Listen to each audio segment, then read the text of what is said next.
தமிழக முதல்வர் விஜய் ஆட்சிக்கு வந்த ஒரே மாதத்தில் முன்னாள் அமைச்சர்கள் KN நேரு மற்றும் செந்தில் பாலாஜி ஆகியோர் மீது நடவடிக்கை எடுப்பதற்கான கிரீன் சிக்னலை கொடுத்திருந்தார். இந்த நிலையில்தான் ஒருவரை கைது செய்யும் அளவிற்கு ஆக்ஷன் எடுப்பதற்கான அனுமதிகளை ஆளுநரிடம் கோர உள்ளதாக கூறப்படுகிறது. தமிழக அரசியல் களம் இதுவரை கண்டிடாத ஒரு மாபெரும் அதிரடி திருப்பத்தை நோக்கி நகர்ந்து கொண்டிருக்கிறது. முன்னாள் அமைச்சர் KN நேரு மீதான லஞ்ச ஒழிப்புத்துறை FIR பதிவு மற்றும் முன்னாள் அமைச்சர் செந்தில் பாலாஜியின் மீதான சட்டப்பூர்வ விசாரணை அனுமதி ஆகிய அதிரடி நடவடிக்கைகளை தொடர்ந்து இப்பொழுது தமிழக அரசியல் வட்டாரத்தில் மிக முக்கியமான ஒரு டாப் சீக்ரெட் தகவல் கசிந்துள்ளது. கடந்த ஆட்சியில் வலம் வந்த திமுகவின் மிக முக்கிய துணையாக கருதப்படும் மூத்த முன்னாள் அமைச்சர் மீது மிக கடுமையான சட்டப்படியான நடவடிக்கைகளை எடுக்க முதலமைச்சர் விஜய் தரப்பு தயாராகிவிட்டதாக ஆளும் தரப்பு வட்டாரங்கள் பரபரப்பாக பேசி வருகின்றன. மக்களின் பணத்தை சூறையாடிய ஊழல் செய்தவர்கள் யாராக இருந்தாலும் அவர்கள் சிறை கம்பிகள் எண்ணுவது உறுதி என்பதில் முதலமைச்சர் மிக உறுதியாக இருப்பதாக கோட்டை வட்டாரங்கள் தெரிவிக்கின்றன. கடந்த 2026 சட்டமன்ற தேர்தல் பிரச்சாரத்தின் போது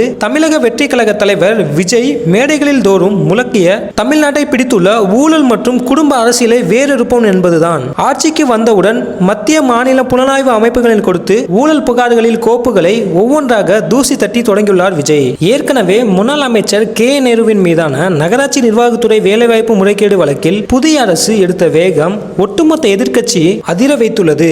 இந்த நிலையில் அடுத்ததாக இலக்கு வைக்கப்பட்டுள்ள அந்த மிக முக்கியமான முன்னாள் அமைச்சர் கடந்த ஆட்சியில் பல்லாயிரம் கோடி ரூபாய் டெண்டர் மற்றும் நிர்வாக முறைகேடுகளில் நேரடி தொடர்புடையவர் என்று உளவுத்துறை மற்றும் அமலாக்கத்துறை வட்டாரங்கள் மூலமாக அரசுக்கு தகுந்த ஆதாரங்கள் கிடைத்துள்ளதாக கூறப்படுகிறது. தலைமைச் செயலகத்தில் உயர் அதிகாரிகளுடன் அண்மையில் நடந்த ஆலோசனை கூட்டத்தில் இந்த ஊழல் தடுப்பு நடவடிக்கைகள் குறித்து முதலமைச்சர் மிக காரசாரமாக பேசியதாக தெரிகிறது. தேர்தலில் நம் மக்களுக்கு கொடுத்த வாக்குறுதி வெறும் வெற்று முழக்கம் அல்ல.